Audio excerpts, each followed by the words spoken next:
యేసుని కార్యములు ఎంతో గొప్పవి, తండ్రి నీ తలంపులు లెక్కలేనివి.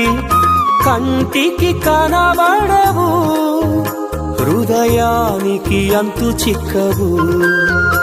అవి కంటికి కనబడవు, హృదయానికి అంతు చిక్కవు.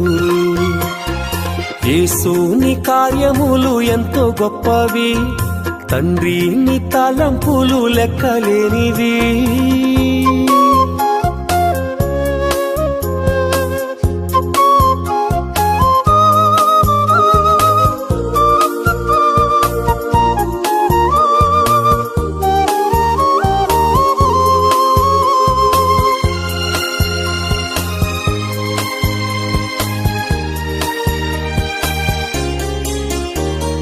కానా విందులో ఒకే